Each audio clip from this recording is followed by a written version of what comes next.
Hello and welcome back to another episode of On the Shelf. So excited to be here with all of you. We're coming to you from the study rooms. We have been doing our recordings in here, but I want people to know that they are now available for checkout again. So we're borrowing them for an hour or so to record this, but they're all yours anytime you come in with your library card. We're also reopened to 75% starting yesterday, I believe. So I hope you have an opportunity to come in and see what new services the library has to offer you now. All right, getting started. I'm so excited to be here. This is my favorite program. One of the great things that came out of being closed was that we were able to have an opportunity to do this, and I just love it. All right. So I am going to start with one of our new books that is available for checkout today if someone's ready for it. It's called All Adults Here by Emma Straub. This story is a family, takes place in upstate New York, told from multiple points of view, which I found really interesting. And I found that there was something to relate with each character that you kind of heard their voice. So it's the story of Astrid Strick, who witnesses a school bus accident in the center of town, and it jostles loose a repressed memory from her young parenting days. Suddenly, Astrid realizes that she was not quite the parent that she thought she had been to her three now grown-up children. But what are the consequences of that? Astrid's youngest son is drifting and unfocused, making parenting mistakes of his own. Her daughter is pregnant yet struggling to give up her own adolescence. And her oldest boy seems to measure his adult life according to standards that no one else shares for him. So who gets to decide so many years later which long ago lapses were the ones that really mattered? Who decides which apologies really count? It might be that Astrid's 13-year-old granddaughter and her new friend understand the courage it takes to tell the truth to the people you love the most. I really enjoy this. It takes place in late summer, early fall, so we're kind of heading into that season soon, hopefully soon. Fall, I can't wait for it. It was just a great story of a family, and there were people that you liked who made bad choices, people you didn't really like who made good choices. So it was full of real complex characters, and I really appreciated that. Just finished it yesterday, couldn't put it down, but it is available for checkout for you today, so you can't put it down. All adults here. There you go. Yeah, I always love your suggestions. I always jot your suggestions down on my reading list. So I'm hoping the patrons are enjoying it as much as I am. All right, so from a new fiction book, we are going to be shifting, as you'll notice from the new sticker here, to a new nonfiction book.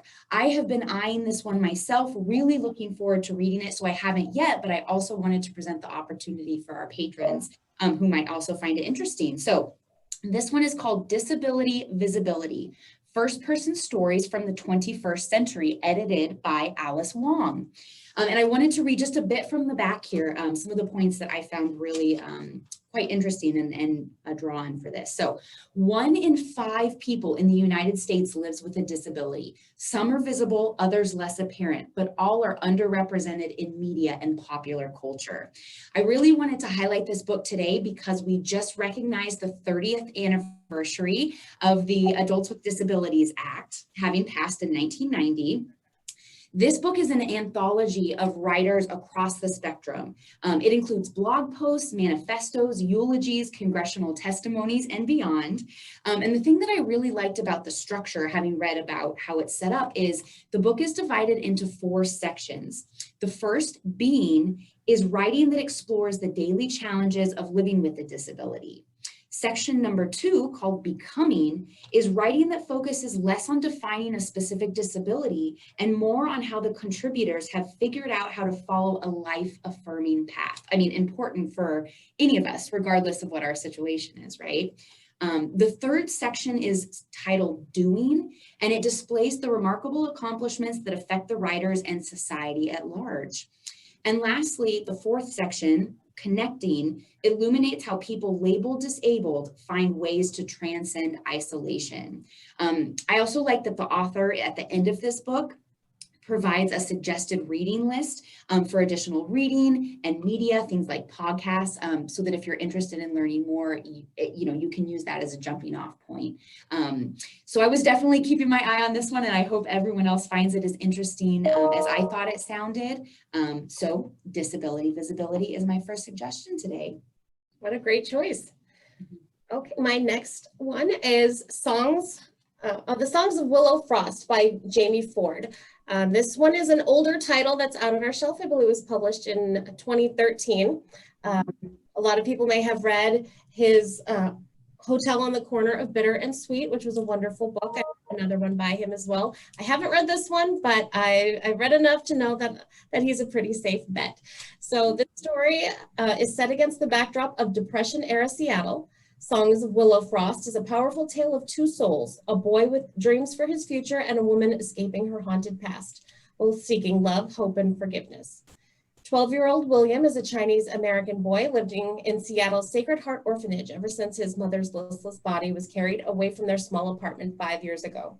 On his birthday, or rather the day that the orphanage chose for his birthday, William and the other orphans are taken to the historical Moore Theater, where William glimpses an actress on the silver screen who goes by the name of Willow Frost. Struck by her features, William is convinced that the movie star is his mother. So determined to find Willow and prove that his mother is still alive, William escapes from the Sacred Heart Orphanage with his friend Charlotte, and the pair navigate the streets of Seattle, where they must not only survive, but confront the mysteries of William's past and his connection to the exotic film star. The story of Willow Frost is more complicated, though, than the Hollywood fantasy that William sees on screen. Shifting between the Great Depression and the 1920s, Songs of Willow Frost takes readers on an emotional journey of discovery, and Jamie Ford's sweeping novel will resonate with anyone who's ever longed for the comforts of family and a place to call home. Sounds exciting. That sounds lovely. Very intriguing. All right, so we're going to shift again from fiction back to nonfiction. So I am featuring one of our lovely new craft book acquisitions, which it really caught my eye with how charming and cute it is.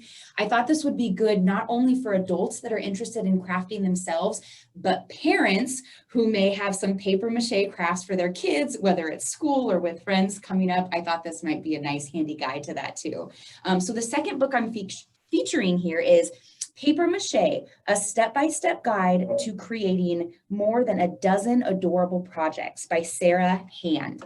So I just wanted to highlight, I thought the book could do the speaking for me. This book includes really great things like how to make your own paste from kitchen household items, things that most people will have around. I just thought this project was beyond charming, so I wanted to let it speak for itself.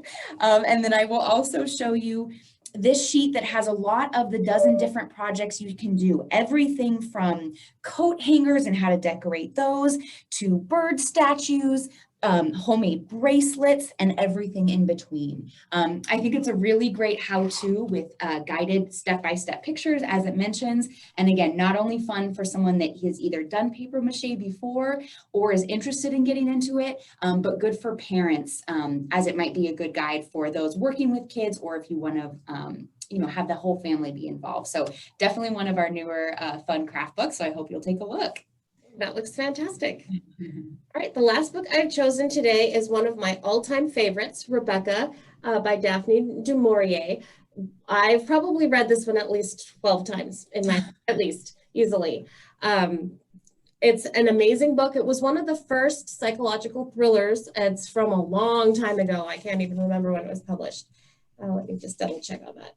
1938, so it's been around for a while. It's kind of got one of those slow burn thrillers where it starts out a little slow and then it reaches its wonderfully horrifying climax. So I'll start with, the book starts with the sentence, "Last night I dreamt I went to Manderley again." And with those words, the reader is ushered into an isolated gray stone mansion on the windswept Cornish coast, as the second Mrs. Maximilian de Winter recalls the chilling events that transpired as she began her new life as the young bride of a husband that she barely knew. In every corner of every room, there are phantoms of a time dead but not forgotten, a past devoted to preserving the memory of his first wife, mostly being preserved by the creepy housekeeper, Mrs. Danvers, who just idolized her. So in every room, it's the flowers that his first wife chose. Then they eat the meals that she liked. Her bedroom is still set up with her clothing ready to be put on at any moment. She's just living in the shadow of a woman she feels she can never measure up to.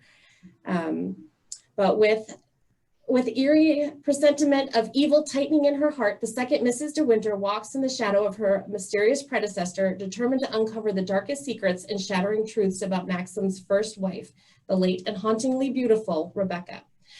So it was just wonderful. The first time I read it, I was probably a young teenager, and I remember feeling kind of haunted by it. It's so well written that I felt like I was really there and had that same feeling.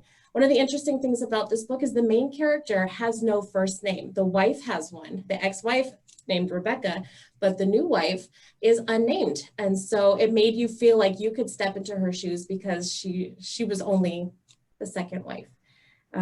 This is an acclaimed Alfred Hitchcock movie made a long time ago.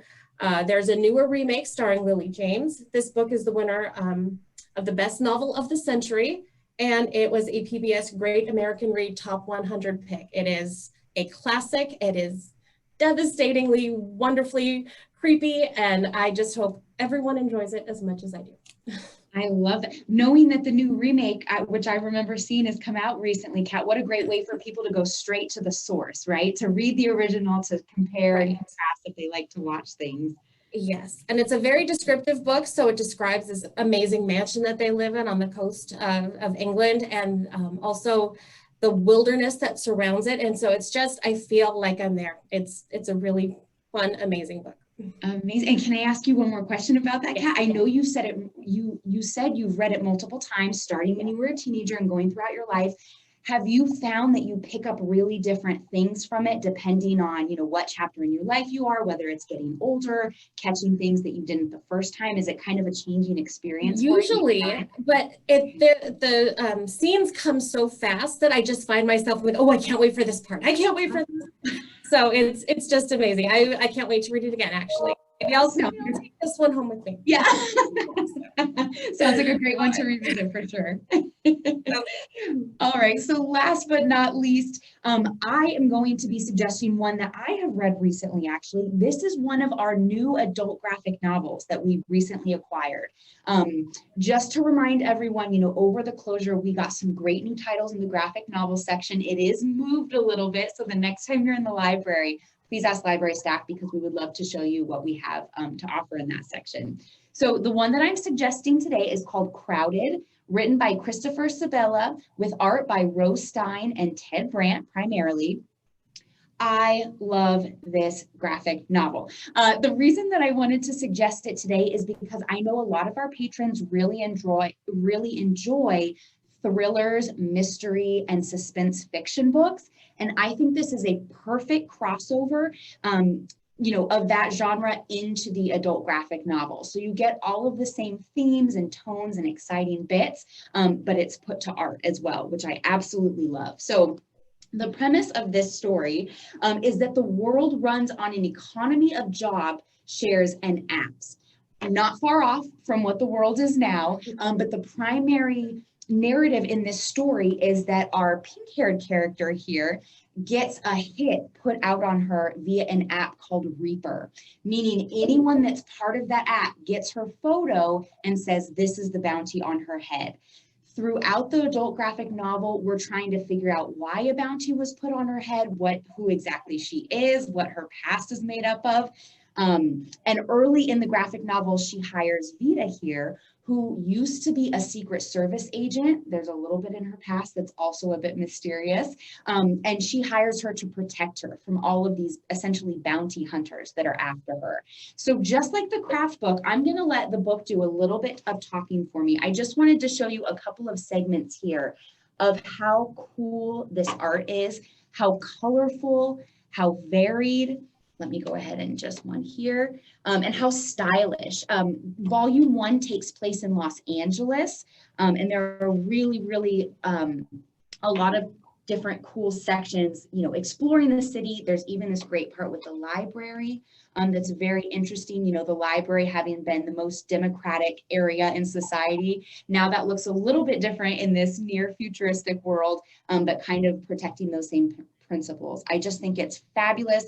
It's action-packed. The writing is really funny, and it's just, I can't recommend it highly enough. So the one I'm suggesting today is Volume 1, Soft Apocalypse But I want to let you know that we also have volume 2, which is called Glitter Dystopia, in our collection as well. So both are available for checkout, and I really hope that you explore them and see if you think they're as fun as I did.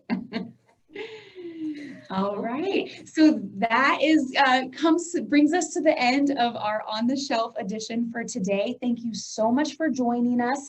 Kat mentioned earlier that we are at 75% capacity, and we do have some extended services.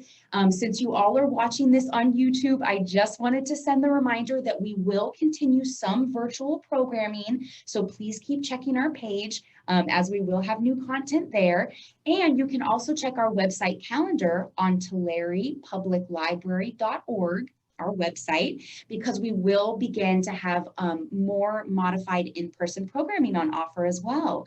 So between everything that's going on this summer, we just really look forward to you continuing to join us. And thank you so much for joining us today. We sure do appreciate it. And like Kat said, we both absolutely love doing this program. So thank you for giving us the opportunity.